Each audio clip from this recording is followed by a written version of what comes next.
Q&A.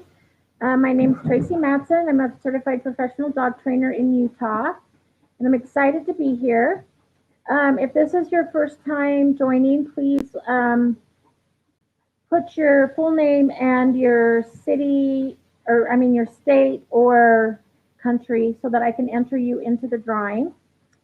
I'm going to be kind of switching back and forth between the Facebook and then this live, because I want to try and answer some of the questions that Zach didn't get answered when he was on.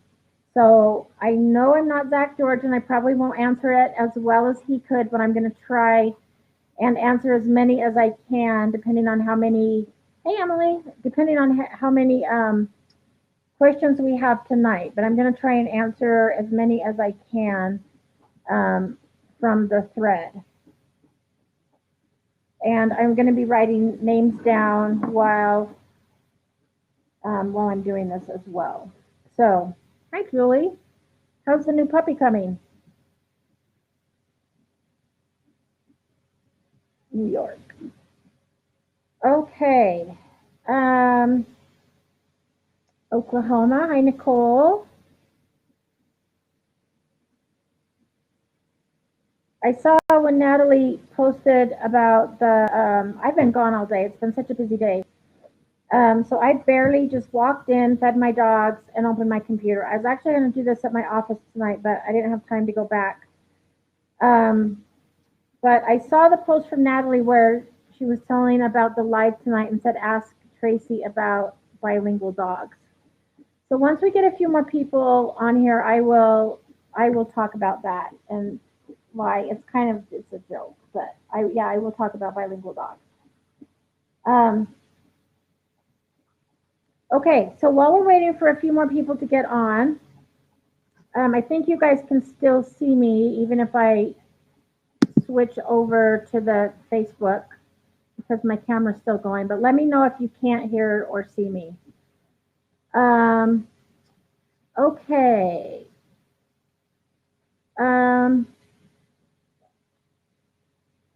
Okay, so I'm going to answer Stephanie's question. My 14-week-old Maltipoo loves going outside but hates going on walks. He'll sit there and whine, and when we walk back towards the house, he walks way faster and knows exactly where to go. How can I make my puppy like to go on walks? So that's a great question. I deal with that a lot with puppies and sometimes new rescues. So, hi, Destiny. I'm going to be writing names down as I'm talking. So sometimes it's just a dog not like loving the leash yet, or they don't understand what leash walks are, or they're not used to having a harness on or things like that. So often what I will do is teach hand targeting. I had to do that with Daphne because she hated being on leash at first. So I just taught her to hand target, and then I would just hand target, and she would walk to touch my hand with her nose. I'd treat her and then go a little bit farther. The other thing that I've started to do is drop treats in front of the dog as we're walking. So I was working with a little boxer puppy this week that was like really interested in sounds going on in his environment. So I took that opportunity. Hi, Victoria. I took that opportunity to start to treat him for sounds. It's like, oh, there's a garbage truck. Treat. Oh, you can hear somebody working on a house. Like you can hear construction noises. So I would treat for that. So everything that he was like honing in on and focusing on, I was treating. Then when it was time to go for her walk or his walk, I started dropping treats right in front, and then he started to walk to get the treats. So he was more focused on picking up the treats off the ground than realizing like, I don't really want to go for a walk. And so it worked really well. So that's one thing you can do. When going home, dogs will sometimes pull harder because they know they're going home. So often I will drop treats there as well, just to get them slowed down, or I'll turn and change direction. So pulling towards home is going to cause us to go the other way and actually not go closer to home. And then we'll start to go towards home again. Or I'll just stop. So I'll play the red light, green light, and just stop.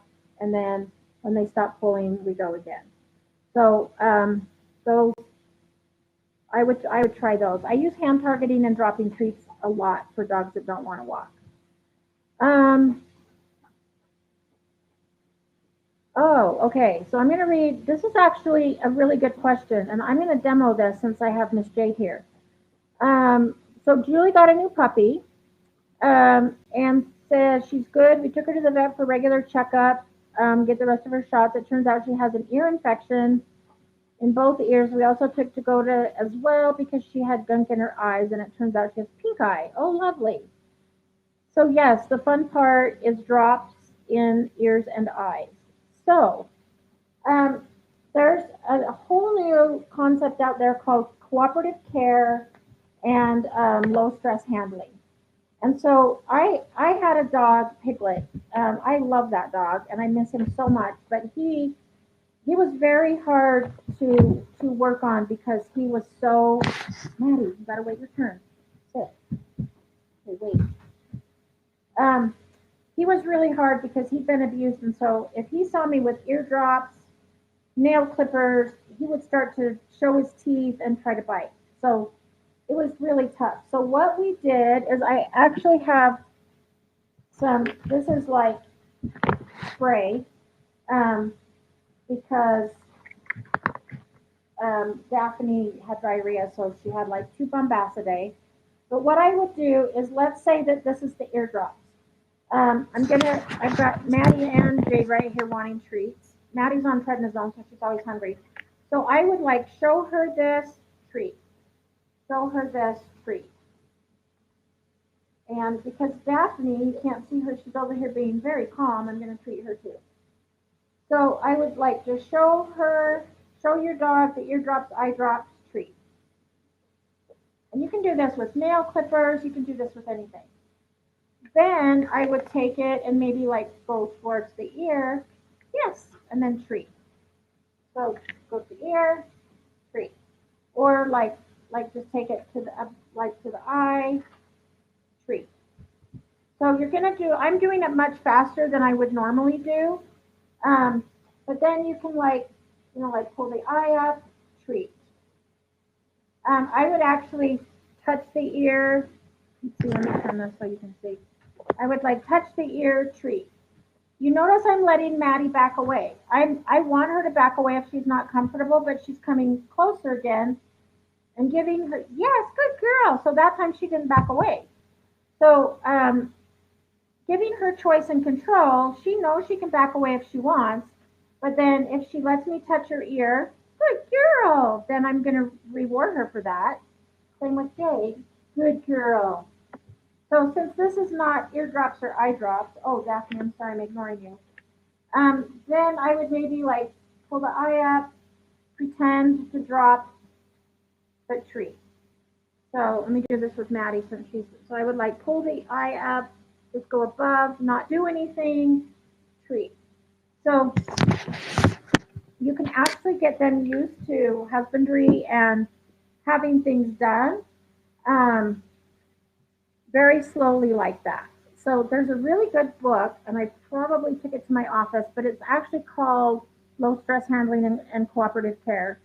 And it's all about like doing this kind of stuff and like going slow and getting them used to things to where they like don't mind having things done. So I had another dog that if he saw me with ear cleaner or eye drops, he would run. Like he did not like it. But I have since learned how to do it and make it fun for them. So, and all my dogs are right now like begging for treats because I have treats on. So, okay, Maddie, that's enough. It's all gone. It's all gone. Okay. This is the joys of having a dog on prednisone. She's always hungry. Okay, Destiny, I want to get it to where Honey can run with me. How would I go about that? She bites the leash whenever, whenever she wants to play or doesn't want to go somewhere. She also will start to run faster if I run a little with her on leash. Um, okay, that's a good question. I the same boxer that I was working with, her owner or his owner is a runner. So I would start them on leash and maybe run slow, and then intermittently like reward with treats, like for the dog staying with you. If the dog bites the leash, I usually, if I'm hiking or I don't run, but if I'm hiking or walking, I'll do like a drop it or leave it, and have the dog like as soon as they spit it out, then I reward. With some dogs, when I'm teaching to drop it, I will put a treat right in front of their nose and say, drop it. And then when they drop the leash to get the treat, then I mark it and then give the treat. Um, and then I stop walking. So nothing fun happens while they have the leash. I don't engage in tug or play, but I just stop, they drop it, and then when they drop it, then we resume our walk again. If if Honey likes to bite the leash, um, you could teach her to carry something in her mouth. So like a ball or a stick, have her run with a stick or have her run with a ball in her mouth. But yeah, I would start out like maybe just slow jogging and just go like, run 10 steps, stop and treat, run 10 steps, stop and treat. So you're just kind of shaping and building up. And then make it really fun too. So if you're running, you can be like, oh, come on, honey, we're going to go for a run. This is going to be so much fun. And just really engage and make it really fun for her. You could also use something like a target stick, which, where's mine? They sell them on Amazon. I'm going to pretend like this is the target stick, but it actually like pulls out like the flirt poles that Pupford sells, that they like pull out. You could probably even use a flirt pole and take the toy off and just put some peanut butter or spray cheese on the end, and then put it right in front of your dog's nose like this, and let them lick off like she's licking it, there's nothing on there. But I would run and just have like the target stick right in front of them so that they're like following the peanut butter or following the cheese. Like she's following it, there's nothing even on here. You're crazy, Gabe. We have been working on her picking stuff up, so she probably thinks I want her to pick it up. Um, if Honey starts to run faster, then I would maybe change direction. So like turn and run the other way, and then when she runs to catch up with you, reward her when she's right by your side. And then you're still going to get exercise, but you might not get a lot of good scenery yet until she starts to learn with you. But I have found that the younger that you start, the easier it is for them to like learn what you want them to do as far as running or hiking off leash or things like that. So yeah, hopefully that'll give you some suggestions. Hi Julie, I'm going to write your name down really quick.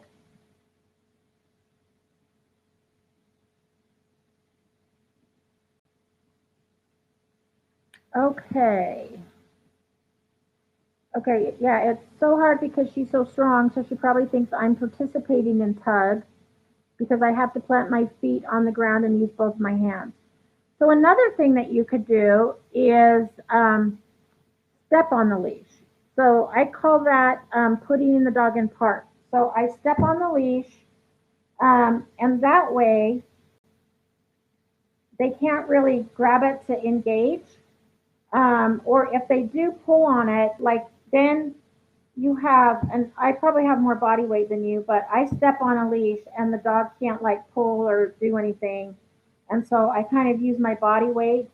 Um, Sometimes I will like wrap the leash around my back so that I can kind of use my body weight and my back in the leash. But when I'm teaching a drop it, if the dog's trying to play tug with the leash, then I'll grab a treat and put it right in the dog's nose, not in the nose, but like by the nose, and I'll say drop it. And then when they drop it, yes, good dog, give the treat, and then okay, come on, let's go, we're gonna go. Um, and then I don't treat every time. I do at first when the dog's learning to drop it, but once I know that the dog knows what drop it is, um, I don't I don't treat every time because some dogs will be like, okay, I'm gonna grab the leash. She's gonna tell me drop it. I get a treat. So then I'm gonna grab the leash again. So she tells me drop it, and I get a treat. So then I will just do drop it, and like I'll stop. I'll step on the leash, not engage. It's really boring. And then as soon as they drop the leash, it's like, oh, good dog. Okay, come on, we're gonna go again. And so the reward for dropping the leash is we get to continue on our walk. But if you're biting the leash, it's going to be super boring. Um, so I'll just like put my foot on the leash and step on it, and then and I walk two dogs that are really strong. One's 110 pounds that I've talked about. The other one's got to be it's a Bernedoodle, and he's huge and he's really strong. And I can step on the leash with both of those dogs and keep them from pulling like my shoulder out or my back. So yeah, try if you're going to plant your feet on the ground anyway and use your hands, step on the leash, and that way you're using your feet instead of your hand. Um, and yeah, try that and let me know how it goes. Okay, I'm going to switch over to the Facebook and answer another question. Um, okay, Danielle, I love this question. My 14-week-old healer mix is resource guarding her chew mostly around my 7-year-old son. I've watched Zach's episode on the subject and plan to incorporate the techniques, but I am weary about having my son attempt it. Is it good enough if I have my son in the same vicinity to decondition from the resource guarding? Okay. Yes, I wouldn't do this with kids yet, and I'm not sure. I know how I teach it. I'm not sure how Zach teaches it if he does trades. Um, but either way, I wouldn't have kids do it until the dog's really good with you, and then maybe have hi Jenny, and then maybe have your 7-year-old do it with you right there, so you can really supervise. Um, so that being said, I'm going to give you my take on resource guarding. When dogs resource guard their chews, it's because they don't want somebody to take it away. So it's the same as if you go out to eat and the waiter comes and tries to take your plate before you're done, and you're like, oh, wait, I'm not done yet. Um, I am a firm believer in letting dogs enjoy their chews. If I'm going to give them a bone or a chew, they're going to get to enjoy it without having to worry about somebody taking it away. Um, so even though I do teach trades with my dogs so that if I ever have to take something out of their mouth that's dangerous, I can. But I also will teach kids that when a dog has a resource like food or bone or toy, my dogs don't really resource guard toys, but if you have a dog that does, then I teach kids. So that's when you don't want to engage with them or try and take it. I actually did a demonstration in an elementary school one time, and I gave a kid a candy bar, and I said, okay, this is yours, you can enjoy it, and then I took it away from him. And he like looked at me with these huge eyes like, oh my gosh, what did you just do? And I said, okay, how did that make you feel when I gave you something and then I took it away?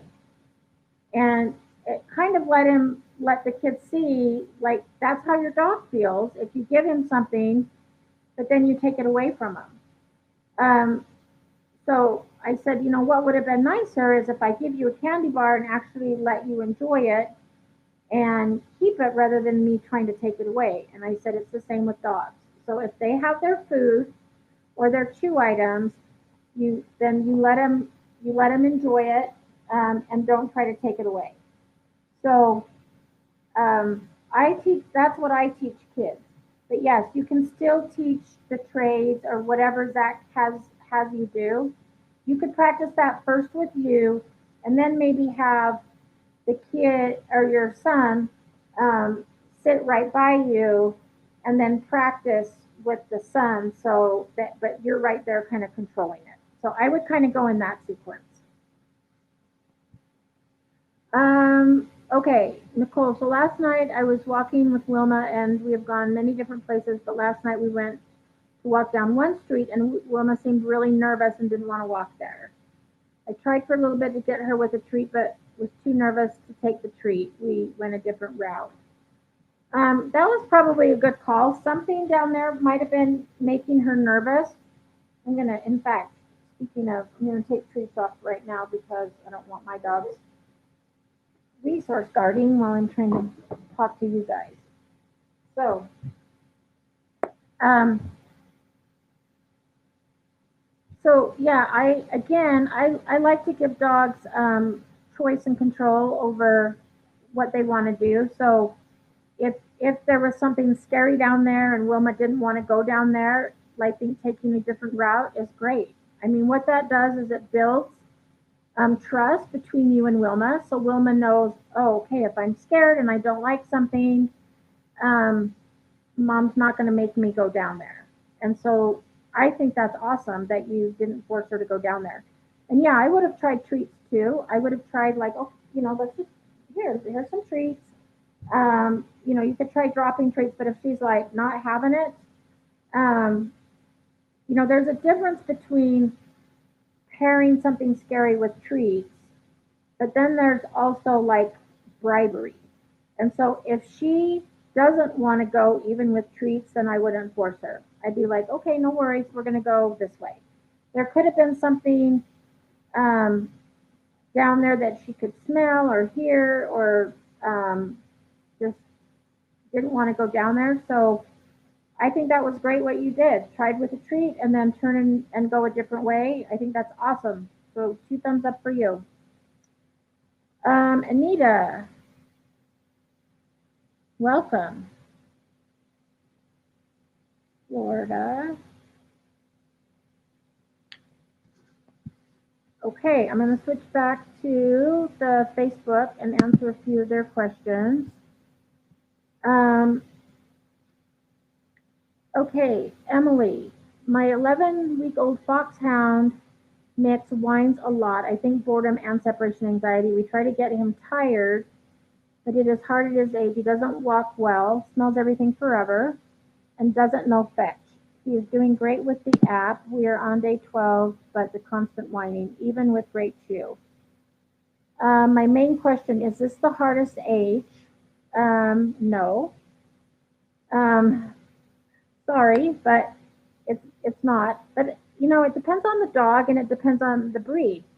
And you have a hound dog, and so a hound dog, um, they sniff. I mean, that's what they do. They're hunting dogs and they sniff. So the fact that he wants to sniff all the time, that's kind of in his breed. Um, and not every dog will play fetch.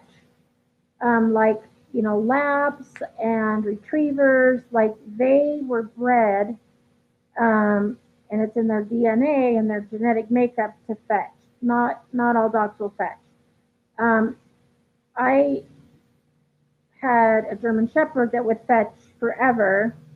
I've had 8 pit bulls now, and I think only 2 of my 8 will play fetch.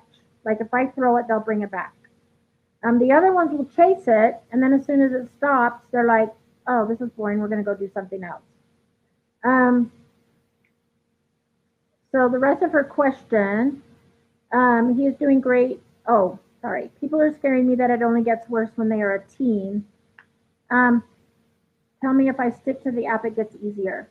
You will have better success if you stick to the app because consistency is what dogs need.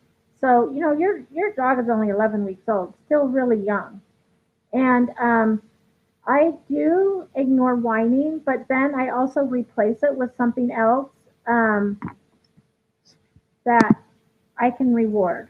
So if he's whining, and um, with separation anxiety,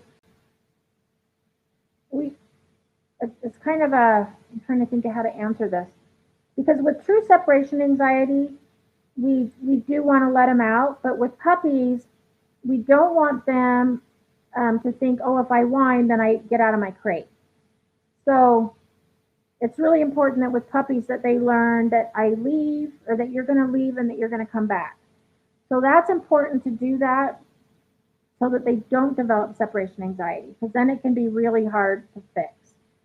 Um, and if it's boredom, you also want to channel that hound. What I would do is more like mental enrichment. So let him use his nose and do a snuffle mat, do go hunt. You can, I would have that dog earning his food. So I would take his kibble and throw it out in the lawn, out in the snow, and say, go hunt. And that way he can engage his nose, he can sniff out his food, work for his food, and that's also going to tire him out. Then if he's still whining, you can teach like the hand targeting. You can reward him when he's not whining. So, catch him when he's being quiet and reward him for that, because behavior that is rewarded is going to continue. So I've seen some people are like, but I just can't handle the whining, so I give in, but then the dog learns that that works. And so you want to try to ignore it, but then also catch your dog when he's quiet or when he's calm and be like, oh, what a good dog, you're being so good right now, treat. So then he learns, oh, when I'm quiet and I'm calm, then I get treats. So like right now, Maddie and Jade are actually being calm and quiet right here by my lap, instead of pestering me for treats. So I'm going to reward them right now for being calm. I also have issues with Jade sometimes resource guarding over food. So because she's not and she's being calm, I'm going to use this chance to treat them, because they are being nice and calm. And I want them to learn that that's what I want, not like pawing at me. And I feel bad because Maddie is on prednisone, so she's hungry all the time, and just had dinner. So yeah, when you have a dog that gets to the teenage years, it's just really important to continue training and remember that all dogs need structure, predictability, and consistency. So you want to just keep up with the training and keep going. I have a teenager. She's nearing social maturity. She's about 2.5. And so with her, I have to really do a lot of training with her to tire her out, mental stimulation. She's in training to be a service dog, so we do a lot of task work, like teaching her to pick stuff up off the ground, teaching her how to recognize certain scents, stuff like that. And it tires her out. When we do our service dog training, she's zonked. So the more stuff that you can do to engage your dog's brain, the better. Okay. Ellen. Also, Ellen, if you can tell me where you live, I will enter you into the drawing. I'm going to write your name down, but okay, my puppy is 1 year old. He's become leash reactive to other dogs, birds, squirrels, etc. A neighbor's dog got loose and pounced on him a few months ago, but the leash reactivity didn't develop until later. I didn't think they were related, but maybe, yes, they probably are. My problem is that turning away with a firm no and walking the opposite direction doesn't faze him. Okay. So, yes, it can be related. So once a dog gets attacked, now I'm going to address the dogs. The squirrels are just distractions. So let's address the dogs first. So yes, your dog getting attacked by another dog or getting pounced on, can make your dog become then fearful of other dogs.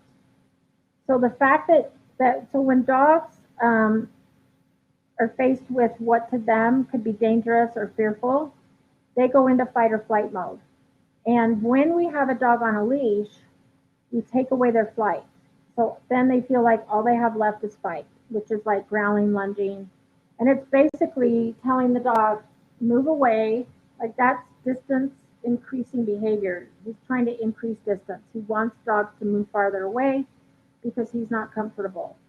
Um, so, yeah, I definitely think that they're related. Now, I do like to teach a let's go, but I don't use a firm no because to him, he's communicating to the other dog. So he's actually being somewhat like appropriate in that he's afraid.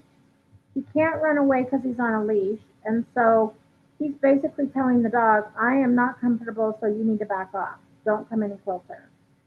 So you don't want to tell him no for doing that because you don't want to punish him for communicating to the other dog. A lot of times if we punish like a growl or a bark or a warning, then we get those dogs that just attack or bite out of nowhere and they don't warn first because they've been punished for warning.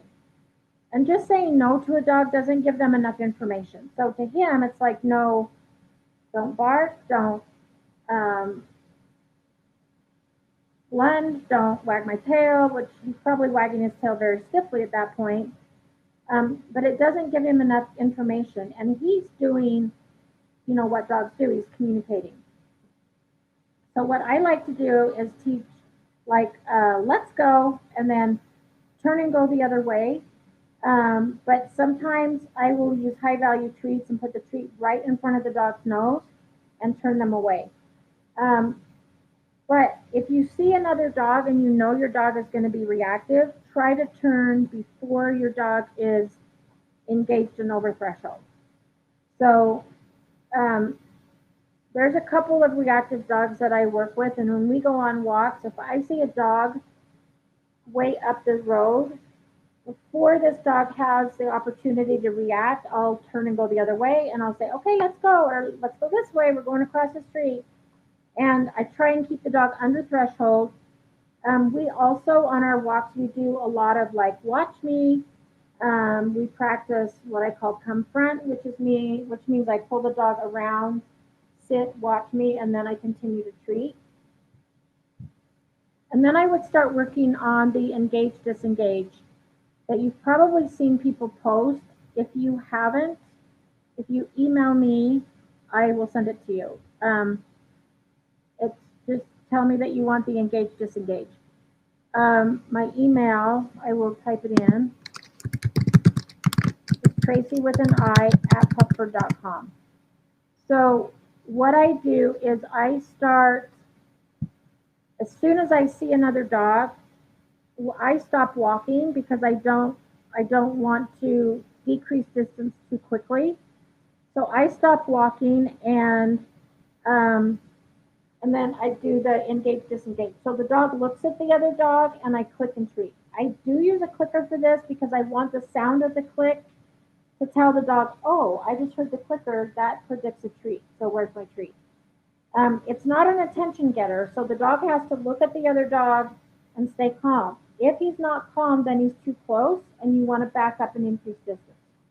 So you could actually go to a parking lot at a vet clinic or a doggy daycare. I've done this at dog parks before where we're in a vehicle far away where the dog can just look at other dogs, and as soon as he sees a dog, I click treat. And then he sees a dog, click treat.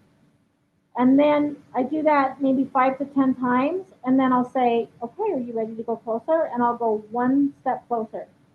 If the dog goes with me, great. If he doesn't and stays back, then I go back to him. So again, it's that choice and control.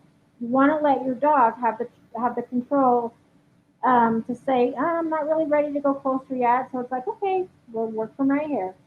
And then if the dog does go with you, then you work from there and slowly decrease distance. if your dog gets to the point where he starts to growl or bark or can't take treats, then it's like, okay, we're backing up, and then you increase distance. Um, and then you go, and I think the more you do this, he will, like right now, he's really going over threshold, especially if he still is doing it once you're out of sight. Um, so try and replace that behavior with something else. Like I also will do a flight cue, which means to the dog, I turn 180 degrees and have the best party and treats ever. So I will carry special treats that the dog never gets any other time except when they hear the flight cue. So my flight cue is retreat. I have some clients that use party time, walk away. If you remind me in your email, I will send you that handout as well. But I start teaching it under threshold, and I do this a lot on walks before we need it. So we'll be walking along, and I'll say retreat, and then I throw the treats behind the dog so it gets them to turn and go the other way. And then it's like, oh, good dog, let's go, let's go. So it's like it's party. It's like a really fun party and treats that you never get. So like with my dogs, I use bacon. They don't ever get bacon. Um, and when we do walks, like we'll just be walking along, and then all of a sudden I'll say retreat, and we practice that. So um, one of the dogs that I work with, it's just so second nature now. Like if we see another dog, like a loose dog, and we say retreat, he turns and we go the other way. And the distance that you go is whatever distance you need to go for your dog to stop lunging, barking, growling. So if you have to go a half a mile for your dog to settle down, then do that. But when you do get like out of sight of the other dog, you can like toss the treats and play go hunt and have your dog like then engage his nose and find the treats. And there's something, I use the Pupford salmon treats a lot for this because they're not messy. For my own dogs, I use bacon. Um, but you could use like hot dogs or something that your dog's really going to want to get. So it's like that, Thanksgiving you get turkey, Christmas you get presents. It has to be like that to your dog. So, and then I would also maybe see if there's a trainer in your area that does like feisty Fido or reactive dog classes. I do those here, and usually by the end, dogs can walk by each other. It doesn't mean that they're going to engage and play, but it's more about managing your environment and walking by, being able to walk by and ignore a dog and focus on you. Also, when you're going on walks, every time your dog looks up and checks in with you, I would treat. I would reward that. So it's like, oh, thanks for checking in, treat. And then so that your dog knows that when I check in, I get a treat. And then when you see a dog, you can stop and be like, oh, look at the dog, click treat. And then your dog will eventually learn to look at the dog and then look away and check in with you. And at that point, you click treat. So there's kind of two levels of that. First, the dog just looks at the dog, your dog looks at the dog, and then we want your dog to look at the dog and then look away and give you eye contact and get rewarded for that. So I would try working on those. And some people will walk their dog like early in the morning or late at night when there's not other dogs around. But then start to practice. If you have like a Petco, PetSmart, go practice in the parking lot where you know that dogs are going to be going in and out. And just practice to look at that so that your dog, for one thing, we're pairing treats with other dogs. You may have to park clear at the opposite end of the parking lot. Whatever distance you need to be to where your dog can just look and not react. So we're pairing treats with other dogs, but then we are teaching your dog something else to do, which is just notice and not react. You can do the same thing with birds and squirrels and stuff like that. It's like, oh, there's a bird, click treat. One thing that I have done is this same dog is also very high prey drive when it comes to squirrels. And he doesn't, like, he can't catch them, but he gets really focused on them. So what I do is I have him sit and wait, focus on me, and then for being calm and focusing, I'll say, okay, go check it out. And then I let him go sniff the tree or jump on the tree. Like, he's not going to get the bird or the squirrel. But as a reward, it's like, okay, if you sit calmly and give me your attention and wait until I release you, then I'm going to let you go try and get that squirrel because I know he can't get it. And he's on a leash. But he gets to at least engage and play and jump on the tree and stuff like that. So it's a good outlet. I don't let them do that with other dogs, of course, but something like that I would. So hopefully that answered your question, but feel free to email me and I will send you those handouts. Um, Also, Ellen, I did a reactive dog course for Pupford. And so I talk about and demonstrate all of these things in that course. So you could check out that course and the handouts are there. And you can actually see it. Like, I'm more visual, so I like to see what stuff looks like. Um, and if there's not a trainer in your area, I do virtual training and I have videos of what stuff looks like, so that you can actually see this is what it's supposed to look like. This is how I train it. Things like that. And I do give a discount to all Pupford people. So you'd get 10% off. So that's an option as well. Okay. Let me write down a few names. Okay, Anita, I got Anita. And then Anita, I'll answer your question next. Carol from Kansas. Kathy. You have a good group tonight. From Delaware.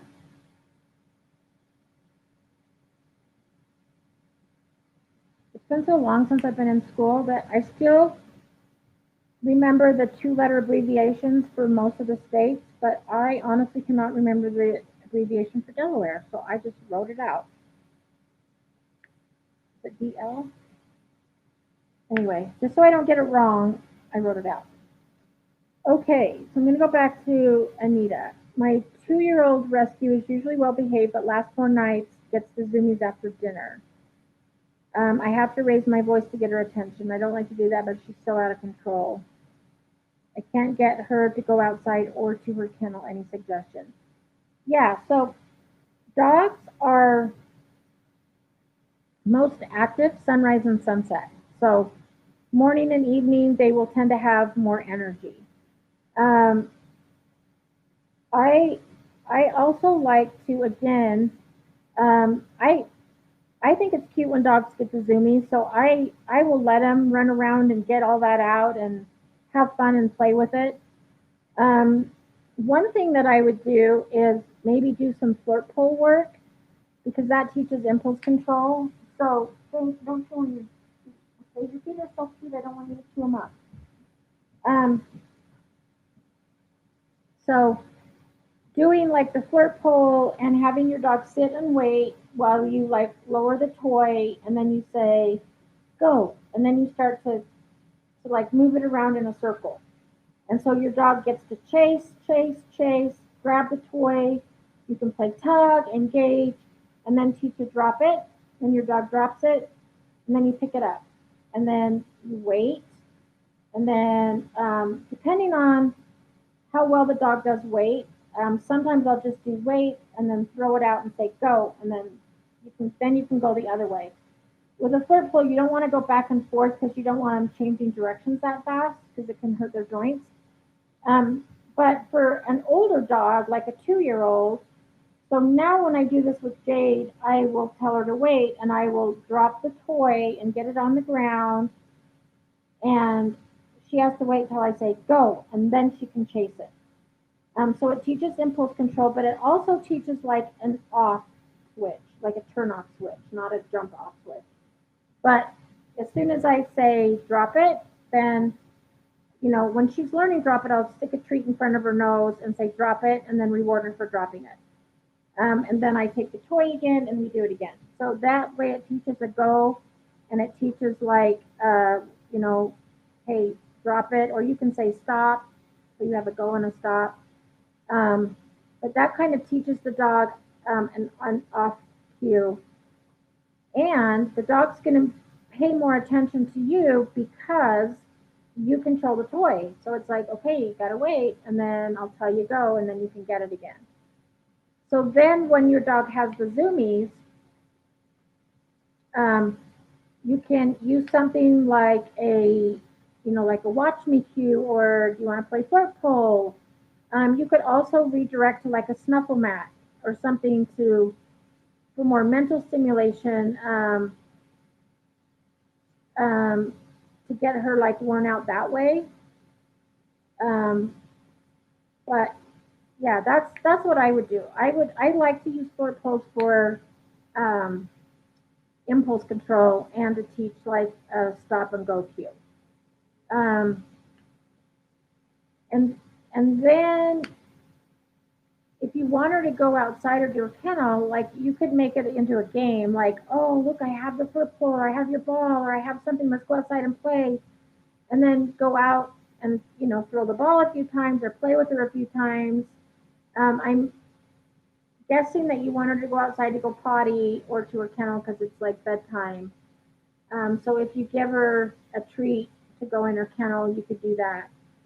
But if she has the zoomies, I would let her get the zoomies out, and then and yeah, I would try not to raise your voice because we don't want her to think she's in trouble for anything. Um, you could use like a hand signal. So teach like a hand signal for like watch me, or get the flirt pull out and be like, okay, we're gonna play this if you come and sit, and then she can like chase and get the zoomies.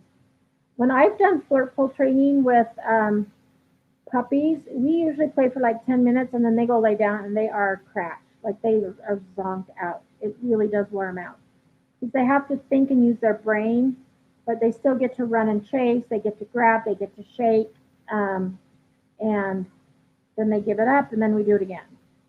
So try that and let me know how it works.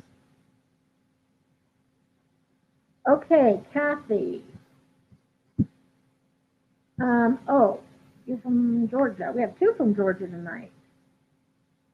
Whoops, I just wrote down. Put Georgia under Kathy instead of Ellen. Okay, tonight was walking my 7-month-old golden doodle. Oh, and she pulled the leash right out of my hand. She took off super fast and ran away without once looking back at me or responding to her name or come. She ended up running home. Thankfully, we were a few blocks away and was waiting for me at the garage when I finally caught up. Yeah, and she responds to commands in my yard, obedience class, and in the yard. Yeah, that is scary. And was it something like, it almost sounds like she got spooked, and like ran off and ran home. I don't know because I wasn't there. What I do with dogs that pull is I do what's called a leash lock. Let me go grab a leash really quick so I can show you what that looks like.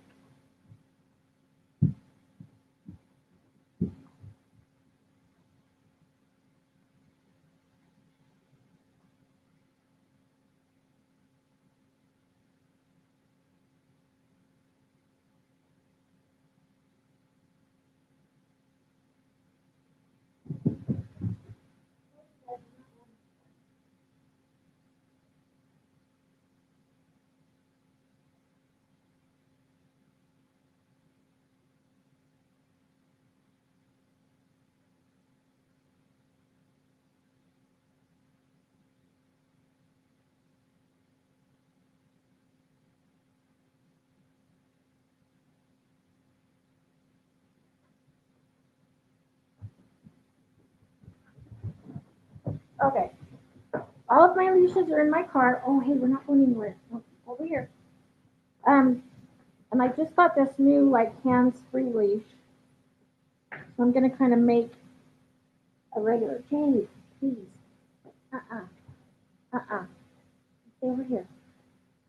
So I'm gonna kind of make a leash out of this. But let's pretend like this is the leash and this is the hand part. If you hold your leash like this and you're not ready and your dog bolts, it's gonna come right out of your hand. If you do this and wrap it around, you could break your hand, and I've seen some people like get pulled over, like their dog pulls them all the way over. So what I do is something called the leash lock. So the handle part goes over my thumb. This part goes over my finger, and then I hold it. And it is, I do this in my classes, and I have people pull, and I usually try to get the strongest man to try and pull this out of my hand, and they cannot. So it's really strong. Your dog is not going to be able to pull it out of your hand. So again, take the handle, loop it over your thumb, and then take this and go behind your finger. So it looks like this, and then hold it. And it's really strong. And now that I just automatically do this, and it's just like second nature because I do it every day. But then if a dog like, and I especially would do this with reactive dogs, because if they all of a sudden see a dog and lunge, you don't want them to pull out of your hand and go get in a fight with another dog. So then I'm ready, and as soon as I feel the pull, like it's not going to come out. So try that. I am not exactly sure what this leash is that I just bought, but interesting. Okay. So to answer the rest of your question, dogs don't generalize. So like this one, Jade, is learning to generalize now. So she is great at home. She's my demo dog for puppy class. So when we're in class, she knows, oh, it's class time. This is where I behave, and I get to show everybody what I know. And in the yard, she has a really good recall. But when we go to other places off leash where she hasn't generalized that, like at my office, there's this big space where all the dogs pee and poop. And so when I let her go out there and she goes sniffing, she does not listen to me at all. So in that case, I do not use the word JCOME because I know she's not going to do it. So I'll whistle. I'll say, let's go over here. A lot of times if I get in my car and drive over to where she is and open the door, she'll come and jump in because she doesn't want to get left. But we're working on recall in new areas. And every time we do it, I take really good treats. So with her now, I'm doing like a 15 or 20 foot leash. So she can go and run and sniff, and I still have a leash lock, so she can't pull out of my hand. But then I'll say, Jade, see what I mean? And I'm not really using it since she's right here. And then if she doesn't do it immediately, then I use the leash to reel her in. And I'm like, come on, let's go, let's go, let's go. And I kind of run backwards and make it fun. And then I give her a treat. And then I say, okay, go sniff. So in her mind, it's like I come to mom, I get a reward, and then I get to go play again. So I always want coming to me to be fun and rewarding. And then I will release her to go sniff and be a dog again. So a lot of our walks are on 15 and 20 foot leashes, just so I can practice recall with her, and like really reinforce it every single time. So coming to me is fun.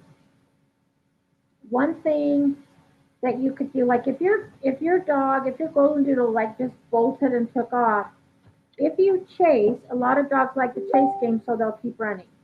One thing I have done before is turn and change direction, and I start going the other way, and be like, okay, see, I'm leaving you, and I go. I do keep an eye on my dog, but I've done that to Jade a few times, and then she's like, oh wow, I'm getting left, I better go. And then when she starts running towards me, then I'm like, oh, good girl, good COME. And then really reward her when she gets to me. Um, I have one time, like, well, I've done this a couple times. Like, I'll get down on the ground and dig. And I'm like, oh my gosh, look what I found. I found the coolest thing. You're never going to believe this. And so then the dog's like, oh, mom found something cool. Mom's digging. I'm going to go see what mom dug up. And so then the dog will come over and see what I have. And then I can reward them. So, like, I will, like, gradually just, like, reach over, grab their collar or leash, and then, still, like, dig up a treat or something, give them a treat for coming back. So, yeah, try to do the leash lock. That's going to help with her pulling out. Um, yeah, and if she ran away without looking back, it's going to be really hard to get her back at that point. I'm glad she went home. Um, and and then I would start to work on recall in different places, but always do it on leash. So I usually start with a 6 foot leash, and then I'll do a 12 foot leash, or 6, 15 or 20, and then 30. And then, if we're walking around a neighborhood, I don't let them off leash. But like if we're on a hike or something, then I might have them drag a leash.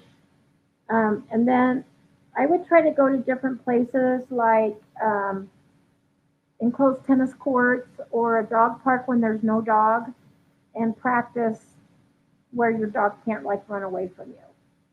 And I would practice dragging a leash first, and then if your dog's coming every time, then practice off leash before you try to do it like in other areas.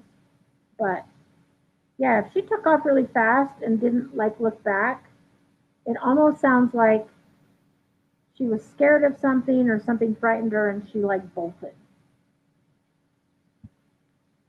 So if you can think of anything, I'm happy to respond on that as well. I had a dog once that was super skittish and really shy. Um, this was before I was a trainer, so I really didn't know a lot about, socialization and getting her used. She was good with other dogs, but we were on a hike once, and a dog was coming the other way, and the dog like went to sniff her, and it spooked her, and she actually slipped out of her collar and took off. And we were up in the high Uintas, and super scary. We were out all day and most of the night looking for her. We did finally find her, but it was really scary. And she did not come. Like she was scared. And so then they get into this like survival mode type thing. Um, One time we were hiking and we heard thunder, and she actually ran back and was under the truck when we got back. So she ran back to the vehicle and was under the vehicle. So yeah, I would start working in different areas and start, now that she responds in your yard and class, um, I would start going to different areas, practice in parking lots, practice in Home Depot, and, you can do like a sit stay and then take a few steps back and then call your dog to you. So yeah, start working on recalls in new areas. But when you do work in a new area, make sure you have really good high value treats, so that it's reinforcing and rewarding. And then as soon as she comes and gets the treat, it's like, oh, good girl, okay, you can go sniff. Because again, we don't ever want a recall to be like a punishment. Okay, Victoria.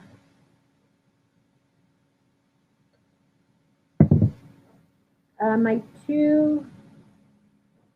2-year-old Jack Russells are still work in progress with leash walking. While walking at the park, in front of the dog park, cars driving by, bikes going by, they are way better than walking in my neighborhood when there's not as much going on. They lunge and are super reactive to pretty much everything.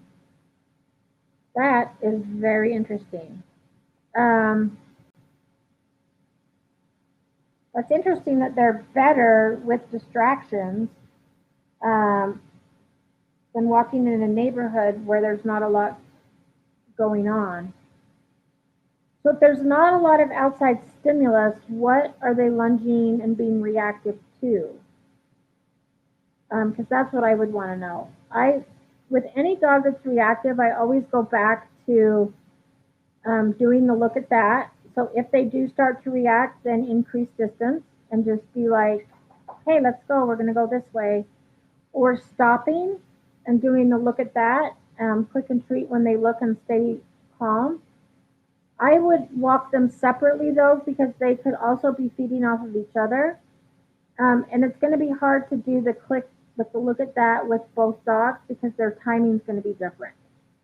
And if one dog's barking and one's not, you don't want to click for the dog that's barking. So I would do maybe separate walks first, um, and then start taking them together. Let's see if there's anything else I would do.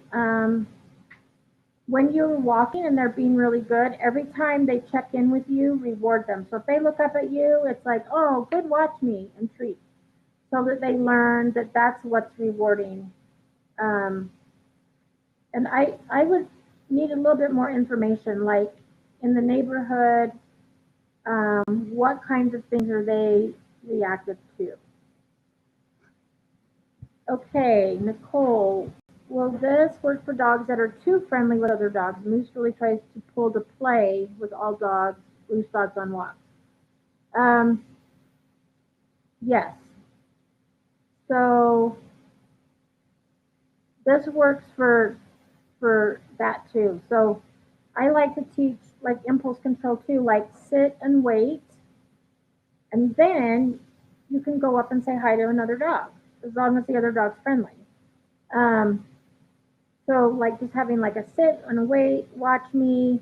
Okay, now go say hi. So having a dog do like a lesser behavior is going to lead to a really fun thing to do. So again, it's just impulse control. So like wait or do the look at that. So it's like, oh look, there's a loose dog, quick treat, and then go a step closer and a step closer, and as long as the dog. So I do this in reactive dog class, and if the dog starts to pull towards my dog, because I use my own dogs as decoy dogs, then I ask the person to turn back around and back up.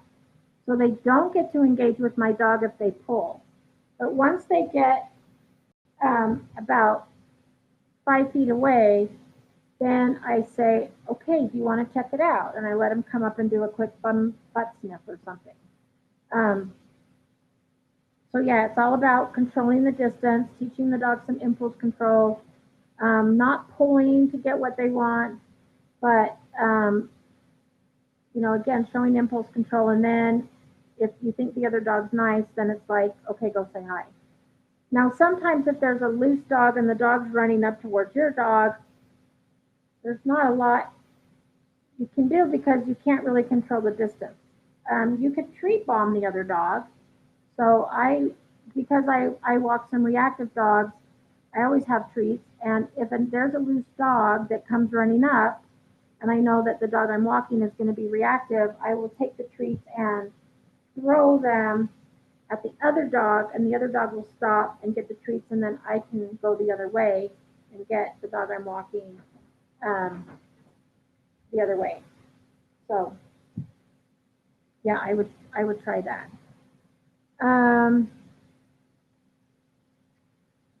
So Victoria, I would almost start to do like the relaxation protocol with your dog, because what that does is it teaches them how to remain calm with increasing distractions. So at first you start with no distractions, and then you start adding a little bit more distractions, but then you can start adding in some distractions that you might see on walks. And it could be that there's like not enough stimulation on the boring walks, and so they get worked up. You could try and do like the go hunt. So take treats, and when you're on the minimal distraction or the boring walks, toss treats in the grass and say go hunt. Um, and let them like engage their nose and sniff out the treats, and that's also going to tire them out. But it's it sounds like they like that stimulation and they actually stay calmer with a lot of stimulation. And then when there's no stimulation, then they react. So I would try and engage them in a good game of go hunt or nose work, something like that on the walks. And then if you want to email me for the relaxation protocol, I'm happy to send that to you.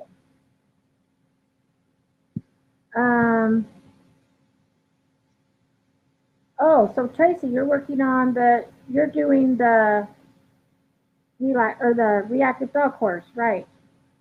Um, so yeah, Tracy's working on that. Tracy also spells her name like me.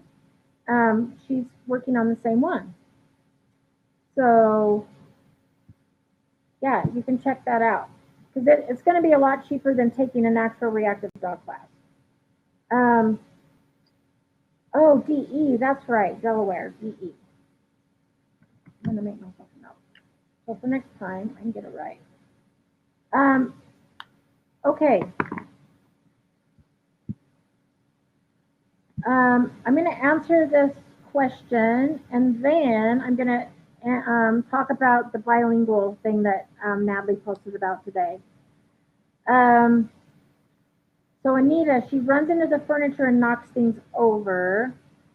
She's 55 pounds, so I can't lift her. Yeah, so if she's running into furniture and knocking things over, then I would maybe try to channel that energy into a flirt pole and maybe do it outside. Because then you can like swing it around, like you're going to turn with it and swing it around and let your dog chase. But your dog's going to be running in a circle outside and going to get that energy out and chase until they get it, and then you can engage in tug and play and then do a drop it. So yeah, that's what I would do. Luckily, when my dogs get the zoomies, they don't run into stuff. I won't say they never run into stuff, but they're pretty good about because they're usually chasing each other. Okay, Tracy. Hi, Marion. Hey, Marion, I actually have a question for you. So I am going to message you after we're done. Or maybe tomorrow if it's too late.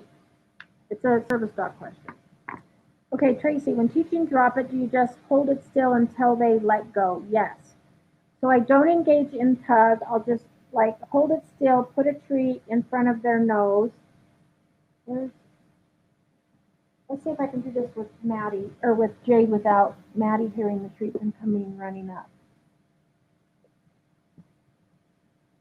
I'm trying to be really quiet. So I'm going to do this with Jade. So let's say, I think I can get Jade to take a pen. Hey. So let's say she has this in her mouth. Or let's actually do it with a leash.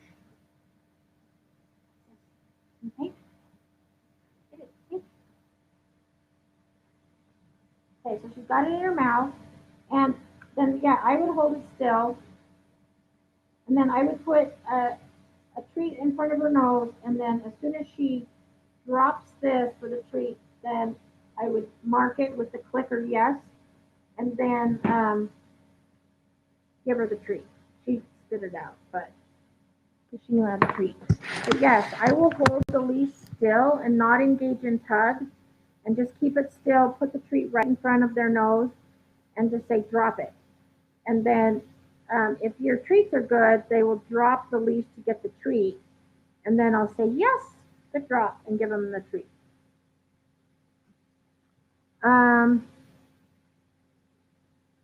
So yeah, Anita, the other thing you could do is if she's got the zoomies, try to lure her outside and let her do the zoomies outside so that she's like not knocking stuff over. You could try that. But yeah, my dogs get the zoomies at night sometimes too, but they're not knocking stuff over. So yeah, I would try, and you could also teach like an outside cue. So you know, if she does get the zoomies, it's like, okay, outside, and then go outside and let her do the zoomies, or go outside and play with the flirt pole.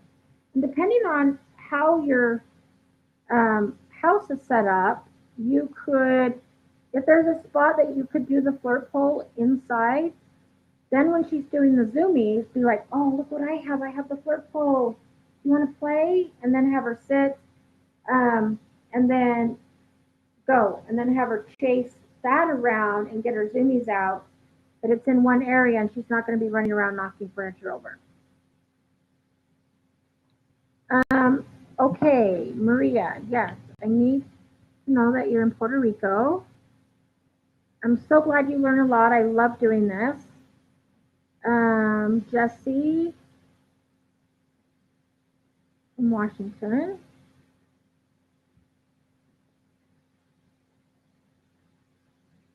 Okay, so before I forget, when Natalie posted about the live tonight and said, ask Tracy about bilingual dogs.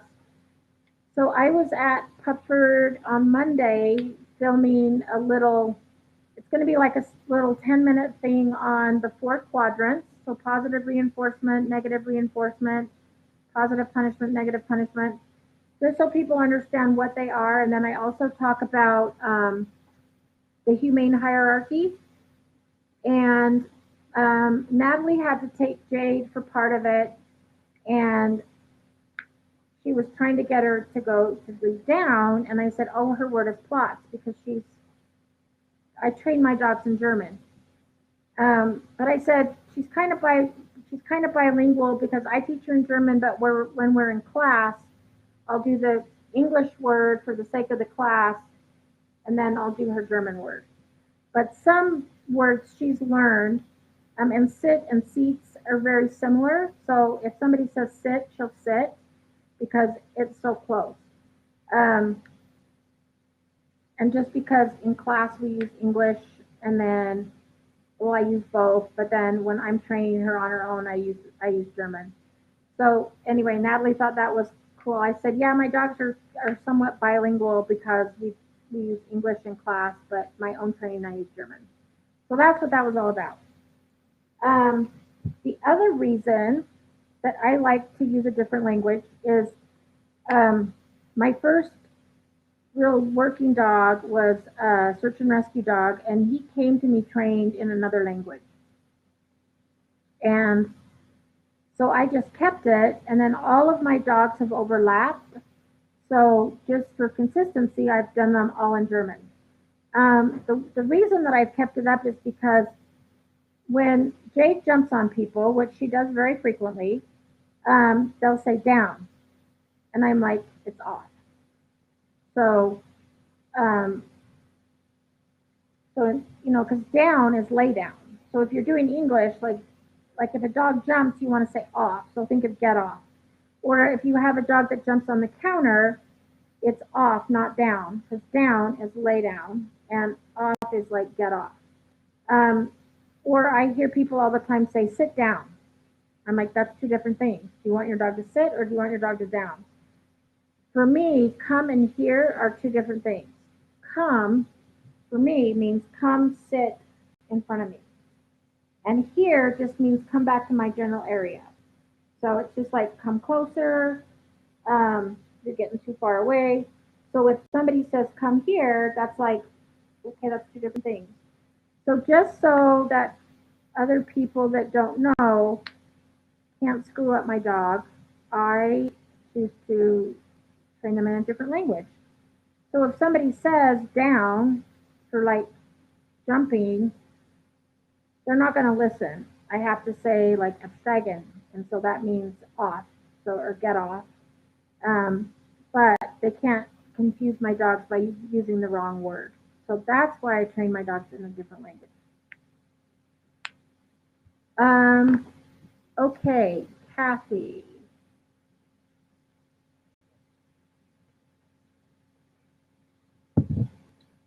There was a dog walking off leash, so it's possible she got spooked from that.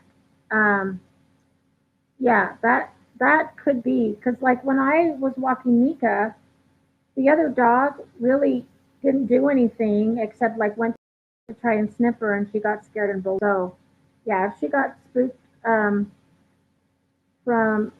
another dog. But the good news is she chose flight over reacting.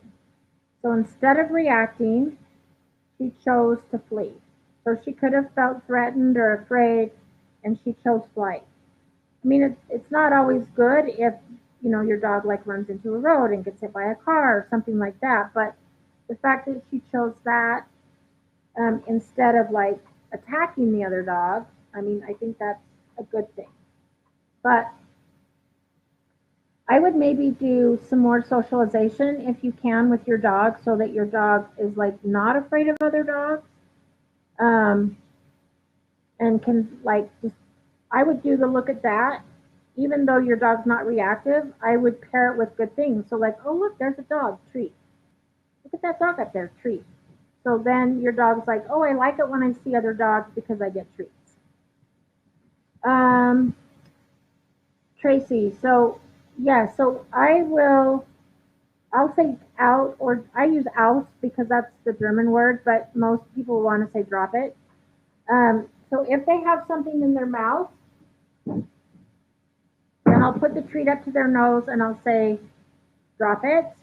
And I keep the treat there until they drop it. Oh, Daphne, you don't really have to drop it. You can have your bone. She just dropped it. Um, and so I put the treat. So let's say, oops. So let's say she has this in her mouth. Then I'm going to put the treat like right in front of her nose and say, drop it.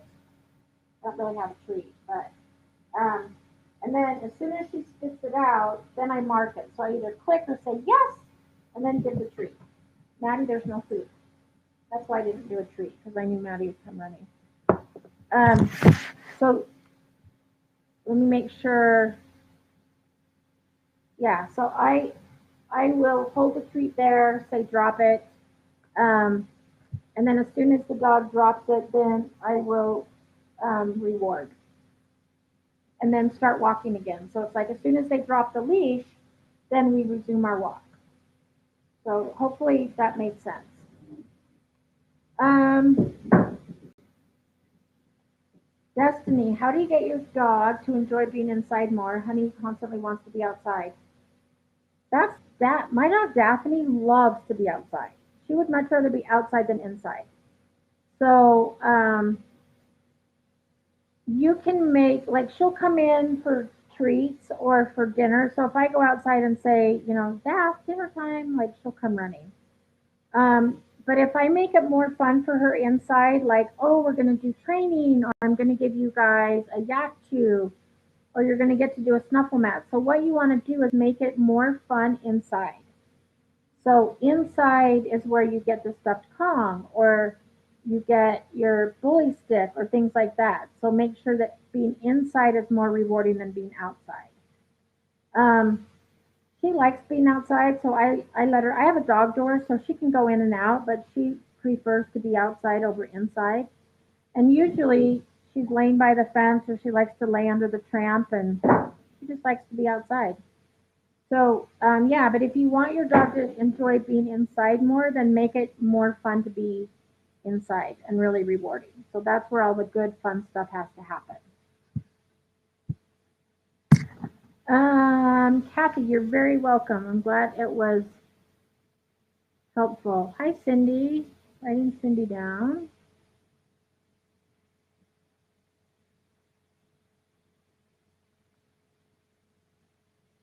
Okay.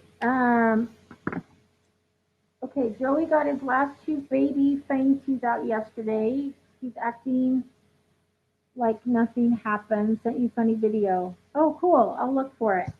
I've actually been working all day and just got home, fed my dogs, and started this, so I haven't even looked at my email or anything today. Okay, so there's no more questions. Let me go back and answer another one from the Zach George Live, and then we'll do a drawing. Then I'll do the drawing, and then if people have more questions, I'm happy to answer them. And if not, I will let you go. Okay.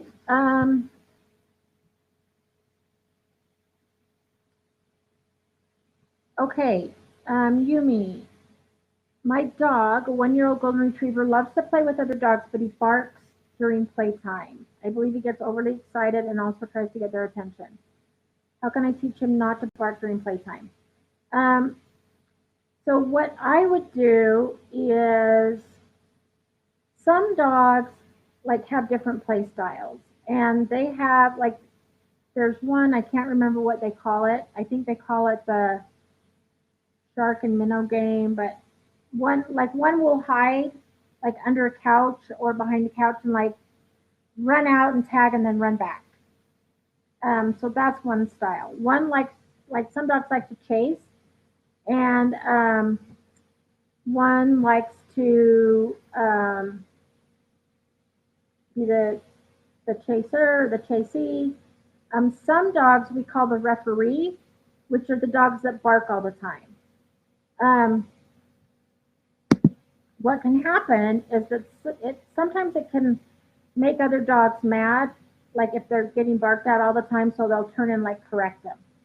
Um, so if a dog corrects your dog for barking, that's kind of okay. But if you think your dog's getting overly excited, then I do a brief timeout. And really what that means is I'll just say, gotcha, and then I'll take him out 1 minute, let him calm down, and then let him go back in. Um, Now, when I do a timeout, it's not like they're in trouble. I just say, happy voice, like, gotcha, we're gonna do a timeout, and then let them back in. Now, some dogs will immediately go back in and see and they'll go right back into barking. So then I do another timeout. So some dogs have to have more timeouts than other dogs. But usually in puppy class, by like the third or fourth week, the dogs are playing better and they kind of learn if I play too rough or too hard, then I have to do a timeout. But if I play like nicely, then other dogs don't get mad at me. So to the extent you can without your dog getting hurt, I would let other dogs correct. So when we're in puppy class, I will often let Jade play because if puppies do things that are inappropriate, like jump on her back or try to hump her, she will turn around and correct them, but she doesn't hurt them. So she's not like biting them or attacking them. She just does a correction and lets them know to back off. Sometimes she gets a little bit too overstimulated, so then I take her out and give her a timeout. But then usually the dogs can kind of understand, how to play better. So yeah, I would just do a timeout. Okay, how do we see the Zach George live? I think it's in the thread. I've seen some in the thread before, and I'm not sure if there's another spot that you can go and see it. Like on the Pupford, let me go over to the Facebook page and see. I think there might be under activity log. I don't want to get off the page I'm on, but I'm sure there's a way that you can find it. But I'll tell you what else you can do is if you email hello@pupford.com, and also whoever wins the drawing that I'll do in just a second, you're going to email hello@pupford.com and let them know what kind of treats you want and your address. But just ask them, just say, hey, I missed the Zach George live, where can I find it? And they will know exactly where to find it. Okay, so let's do a drawing, and then if we have more questions, I'll answer them. I might answer one more from the live that didn't get answered. So let me mix all these up in my bowl. And tonight's winner is Carol Taylor from Kansas. So congratulations, Carol. You just won a bag of Pupford training treats. So email at hello@pupford.com and let them know what kind of treats you want. If there's a flavor that you haven't tried yet with your dog, try a new one. So my dogs love them all, but I usually do like salmon or rabbit for them, and they love those. But today for all my clients, I used the beef liver, and it was a hit. So yeah, you can try a new one if you haven't tried them yet. So congratulations. Okay, so let's go. Let me answer one more question from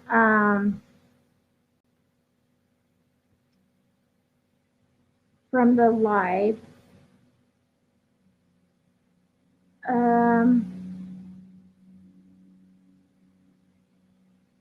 Let me get one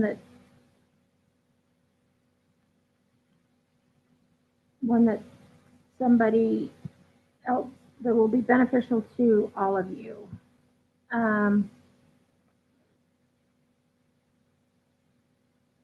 Okay, there's a few on here about biting. So let me talk about biting. There's a question on here about drop it. So I think we've already talked about drop it.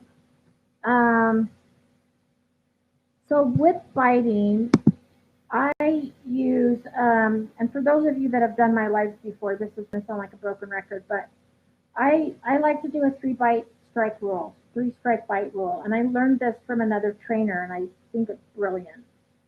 So the first time, now remember that puppies are going to bite, especially like when they have puppy teeth or they're teething, but they explore the world with their mouth, and that's how they engage and play with other dogs. So what you can do is if they start to bite you, I'll just say, oh, we don't bite here, but you can chew your toy, and redirect them to an appropriate chew item. Like for younger dogs, I like to use rope toys because they can really sink their teeth into it. Or you can use like a washcloth or something like that they can really chew on. So I'll redirect them to a toy or even play tug, stuff like that. If the dog lets go of the toy and goes back to biting you again, that's strike 2. Then you calmly pick the puppy up, put him in a crate with a toy because you don't want the crate to be a punishment. So calmly put the dog in the crate with a toy for 1 to 2 minutes, timeout. And so they get a timeout to like chill out, decompress. And then let them out. If they go back and bite you a third time, then again, you calmly pick them up, put them in a crate with a toy, cover the crate, and they get a nap. So they get a longer timeout, and you get a break. So it's as much a break for the humans as it is a break and a timeout for the dog or puppy. So yeah, strike 1, redirect the toy. Strike 2, because we used to do this thing where we would go like, ouch, too hard, but we don't want to yell at our puppies because they're just doing what puppies do. So instead, I'll say, oh, no biting me, but I don't like yell.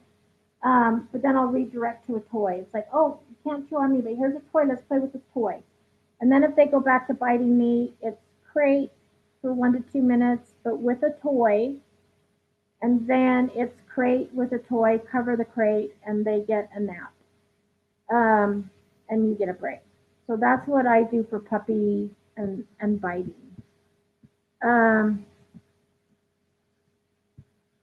Okay, so thanks everybody for joining. You guys had some great questions tonight.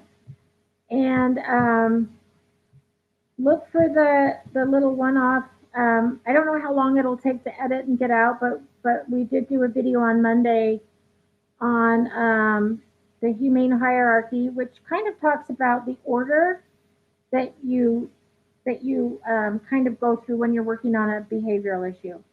And then I talk about the 4 quadrants and give some examples of all those. So like positive reinforcement, all of those.